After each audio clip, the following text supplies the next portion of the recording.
bring that ass back like a boom, boom, boom, boom.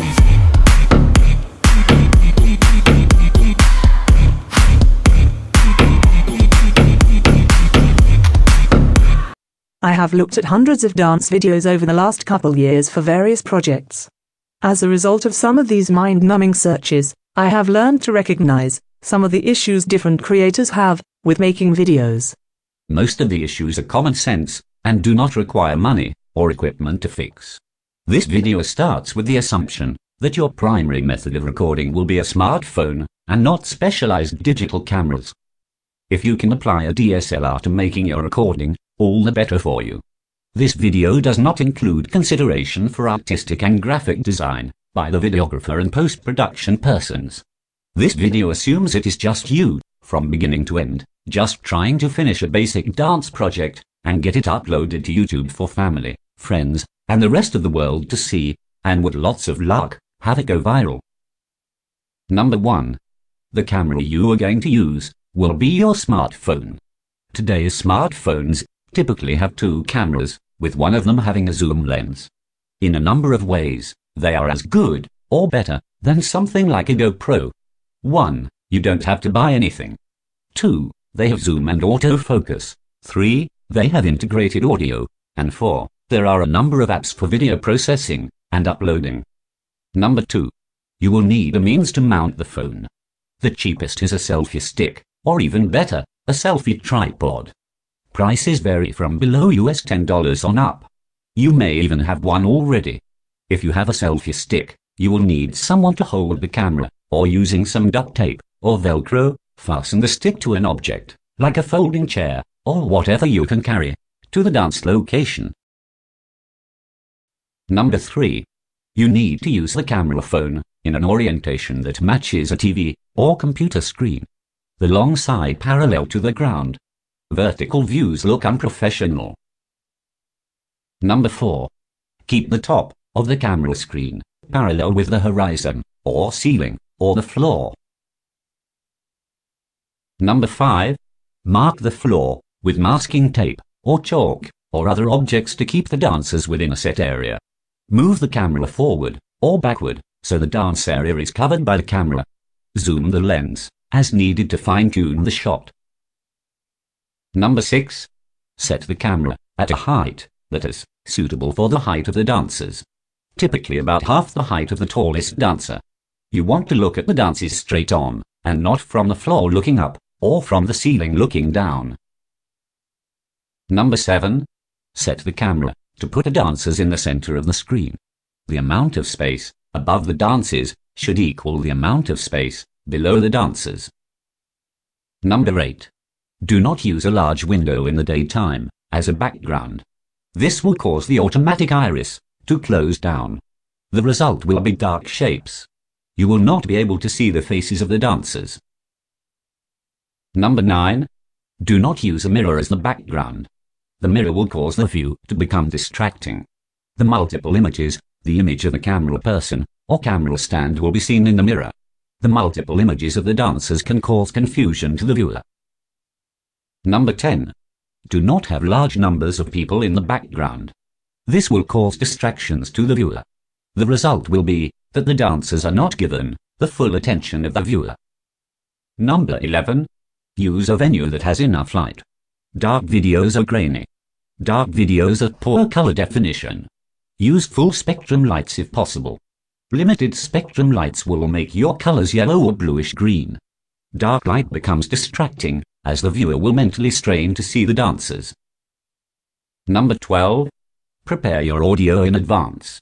Load the audio on a playback device, such as another phone, MP3 player, portable CD player, or portable speaker with integrated memory. Practice and record with the same audio. This will make it much easier for post-production. Small differences, like a remix, can cause you problems. Different versions can have additional music, additional lyrics, and modified beat. Number 13. You would want to replace the audio with a non-acoustic version before you upload to YouTube.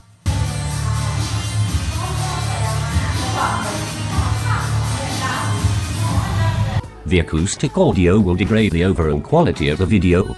The acoustic audio can be blended with the original in post-production if you want to hear the claps or cheering.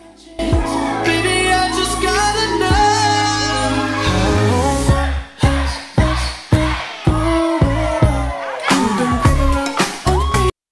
Number 14. Avoid trying to move the camera while the dancers are dancing. If you have a 3-axis stabilizer gimbal, only use it if you have prior experience. Keep in mind that your camera will try to refocus during movement. The motion of the camera can result in sections that are out of focus. Number 15. The main objective of the video is the dancers. Operator error and technical mistakes happen.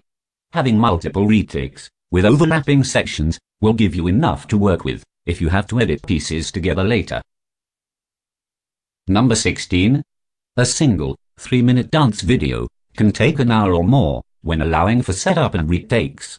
Make sure you give yourself enough time so you are not rushed if traveling to a shoot location at travel time. Number 17.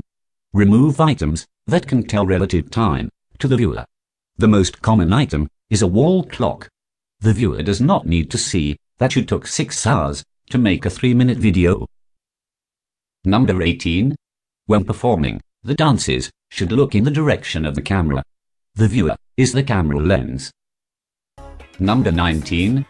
The dancer should dance with the appropriate facial expression and body language suggested by the choreographer. Poor body language will make the dancer look robotic.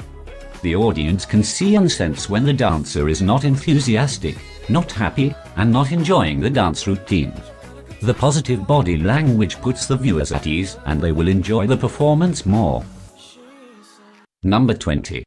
The dancers should plan for an appropriate outfit to match the song selection and the overall song theme.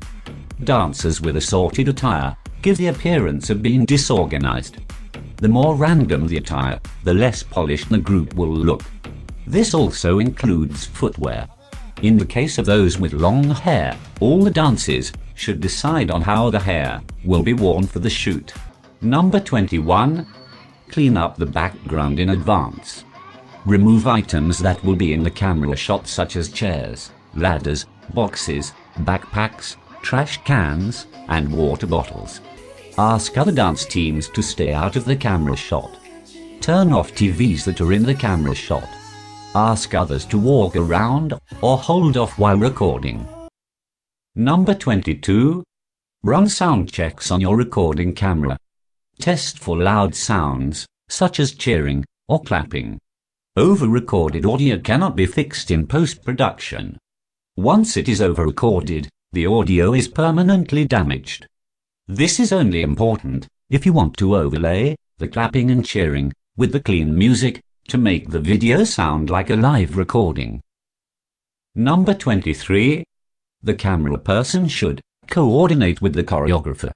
It is important that the dance moves and the lead dancer is properly represented in the final video. Number 24. The state of the art today should dictate that the video recording should be 1080p. In some parts of the world, a 1080p file is too large and would take hours to upload. The final recording can be down-converted from 1080 to 720 or 480 in the post-production software. A video viewed on a smartphone will look the same for 480, 720, and 1080 resolutions. However, a 480 or 720 video seen on a laptop or a smart TV will look poorly and will put the overall production of the video in jeopardy. Number 25. Give credit to the original musician in the description section or in the video. Use a URL link in the description section to the original video or audio. YouTube will automatically detect the audio or video. YouTube will mark it as copyrighted content, thus preventing you from monetizing the video. Sometimes you can use cover songs by local artists as a substitute, but your viewers are expecting the original musician. Number 26. Do a check of your recordings before you end your video session. Make sure your camera did not fail. Make sure your removable media did not fail. Store and protect your media for transportation and safekeeping until you can get the media backed up. Number 27. At this point, you need a laptop computer, or desktop computer, or tablet. You will need to do some basic editing and assembly of your video. There are some very basic apps for phones, but you really need access to a computer to finish this project. Number 28. Transfer all your recordings from your video session to a folder on your computer.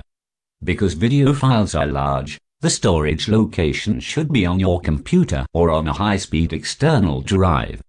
These external drives are connected by USB 3, eSATA, and FireWire.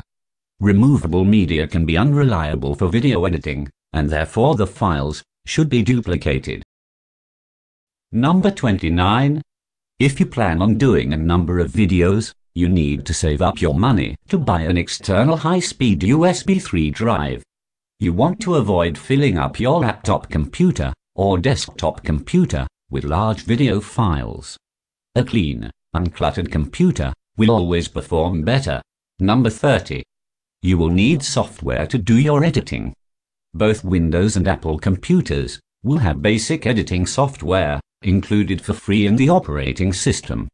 Most people find the programs limited and look for alternatives. There are several free programs available. Many would place a watermark on the finished video until you pay for a license. Number 31. Don't go crazy on your software choice. Read the section on computer requirements. Some of the programs that have long lists of capabilities also require powerful computers and powerful video cards. You also need to be aware that if your computer is running old operating systems, the video editing software may not work. In the case of Windows computers, you should be running Windows 7 or Windows 10. Anything older will likely not be compatible or cause performance problems. Video software is RAM memory and storage demanding. A computer used for basic internet browsing may not be powerful enough to do video editing. Programs like HitFilm and Resolve are powerful solutions, but they also need robust hardware. As an example, Resolve will not run on a laptop with an Intel i7 2.8 GHz processor and 8 GB of RAM memory. Number 32. Keep true to the reason you are making the video. The purpose is to show the talent of the dancers. The purpose is to show the talent of the choreographer. The purpose is not to show your computer graphic art and computer-generated imagery skills. The dancer is first. You would have no video if you didn't have a dancer. You would have no dance routine if you didn't have a choreographer. The viewer does not want to see how many different special effects you can use. The dancers are the story, so don't ruin the story by inserting your idea of graphic flair. Pre- and post-video graphics are still needed, and this is where you can insert your graphic talent. Number 33. Watch your completed video from beginning to end and make the necessary adjustments. Then repeat until it is as complete as your skill level allows. Number 34. Put on a set of headphones, not earbuds, and listen to the finished audio as you watch the video. Make sure you are not overdriving the audio, where the sound meters in the software are constantly in the red. The meters should never hit zero. Make level adjustments and listen again. Once you are satisfied, unplug your headphones and play the video again using your computer speakers. Depending on the quality of the computer speakers, you may find that your bass response is different than what you heard in the headphones. Too much bass will drive your speakers into distortion and could blow your speakers or your viewers' speakers. Make adjustments to your audio as needed. Repeat this process until you are satisfied with both the audio and the video. Number 35. You are ready to upload your video. Depending on your software, this feature may be integrated into the software. Otherwise, go to your YouTube channel and follow the method defined by Google. Number 36. Using a photo editing software program, make yourself a thumbnail for the video. Google recommends a thumbnail 1280 by 720 pixels, with a maximum file size of 2 megabytes. If you don't make your own thumbnail, Google will pick an image from the video as the thumbnail. Since the thumbnail is what viewers will see to make the decision as to whether to watch the video or not, it is always better to make your own. There are several free photo editing software programs or online programs for free use. Number 37. There is a term used in the YouTube world, called clickbait. As the term implies, the displayed image is a bait to hook your interest, much like bait on a fishing hook. Create a style and select a still image that best describes the video content. Look at successful dance YouTube channels and see what they have done. Try to create a brand by the style of the thumbnail. The thumbnail is your business card to the rest of the world. This concludes the instructional section of the video. In summary, this video is geared toward the beginner that wants to make videos of dancing. The video may have use for other applications, but it is still made for the dancer that wants to show their talent on YouTube. The video does not cover subjects like how to use your mobile phone, how to use YouTube, how to use software, how to edit videos, how to use computers. These subjects are covered by videos from many creators. We will put links in the description section of some creators that we have found useful. Please give the video a like, comment, and subscribe to help us build our channel. I've been feeling it.